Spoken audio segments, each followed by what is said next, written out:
It's a pleasure to introduce John Smart from Barclays. John, welcome. Can you tell us a little bit about your role at Barclays?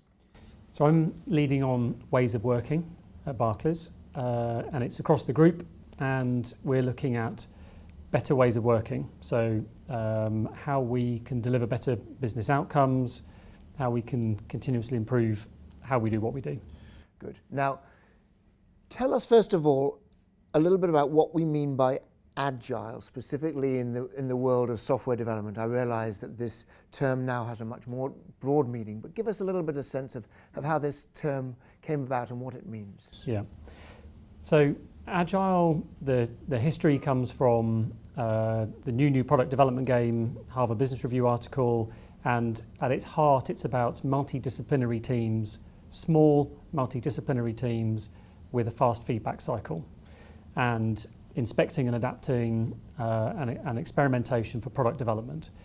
And in particular for software development, our approach to developing software used to be very big batch, used to have a very long timeline, used to have a lot of role specialization. And so Agile, as per the Agile Manifesto in 2001, is really around a better way of developing software. Got it. And the classical method was often called waterfall, as I understand, which is where everything is done in sequence, and often by the time you get to the end of the sequence, the customer's needs have changed. Agile is all about breaking that very linear process and doing rapid cycles. Correct. Now, you've been leading Barclays initiatives around Agile, but as I understand it, you've kind of moved away from using the word Agile. Can you give us a sense of what the change process you've now led at Barclays has achieved, and how you go about doing the things you're doing? Yeah. So we've been focused on this for about 3 years at this point across the firm. We're 120,000 people. We have 30,000 in technology in 40 countries, and we're 327 years old. So we're a horse, not a unicorn. We've got plenty of bureaucracy, plenty of history. And so in terms of our approach to better ways of working, we started out in year 1 and year 2 calling it Agile adoption. And at the beginning, I think that's fine because it attracts the natural champions, the people who already have an Agile mindset and who want to see this change in an organization. But then you get into the late majority and the conservatives and people who are more resistant to change, more of a fixed mindset, and the A word becomes a toxic word. And it's almost like, here's the medicine, what's the illness? Right. I've prescribed the Agile medicine without actually asking what the illness is. So we pivoted to describing what we're doing as better products, faster, safer, happier, because that ultimately, those are the outcomes. Right. So by focusing on the outcomes rather than the methodology, the idea is we're getting a lot more people to accept that there must be ways of doing this. And the fact that you're using Agile tools is almost like by the by. I mean, it's not the focus.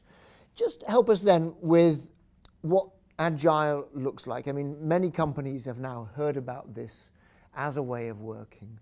And of course, there's some, as you said, there's a little bit of skepticism. Is this just the latest buzzword? What, at its heart, is this about? Is this taking a group of people who used to develop a particular product in a particular way and doing it in a new way? And in particular, who's kind of losing out here? What is the obstacle that we need to cross to get to this better way of working? So it's going from a tailorist scientific management way of working for knowledge work to a way which is proven to have better outcomes. Right. So previously, it's role specialization, it's command and control. The project manager or the senior manager has effectively has the checklist. They have the Gantt chart, and you've got role specialization with work passing. So employee engagement is low, and successful outcomes for large projects and large change programs is also low. According to the Standish Group survey, it's about 30%. Got it. So taking an Agile approach has been proven to have better outcomes, happier colleagues, happier customers, because it's breaking down this kind of tailorist approach, which applies for kind of from the first industrial revolution, Right. changing that to what suits knowledge work, and knowledge work which is unknowable. The outcome is not knowable, so you have to have a fast feedback loop, and having the multidisciplinary teams. So the people that lose here are the senior leaders who have built their career on command and control, Yep. their career on telling people what to do and when to do it, Yep. and so that is a challenge. Kind of middle management in particular Right. is a challenge, and people who very much have a command and control mindset, that's where there can be a gap.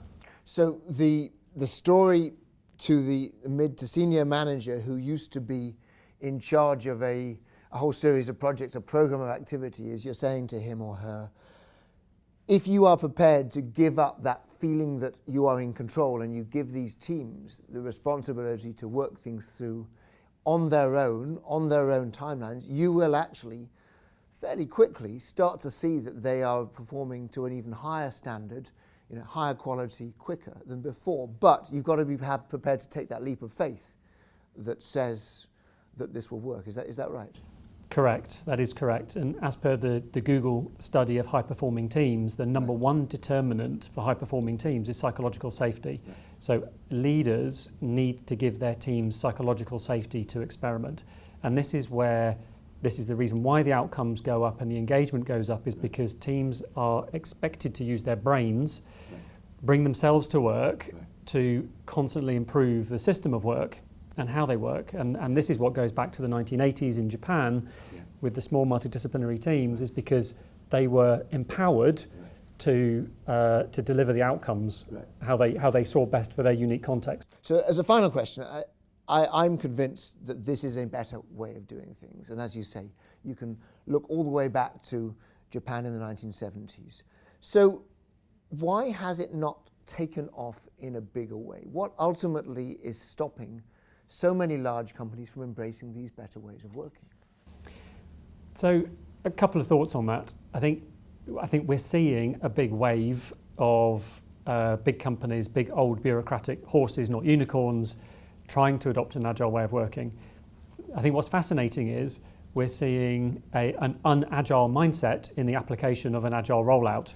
So we're seeing a command and control rollout of, you leave on the Friday in one role, you come in on the Monday, and all of a sudden you're agile and you're now called a Scrum Master.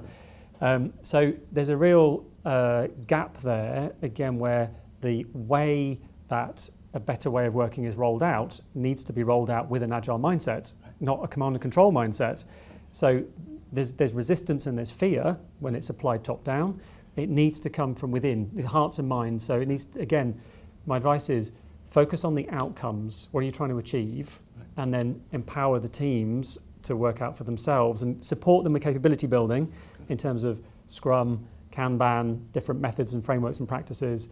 And then it's up to the teams to show an improvement on the outcomes. And then it comes from within, and then it will be embedded and it will be long lasting. Thank you very much.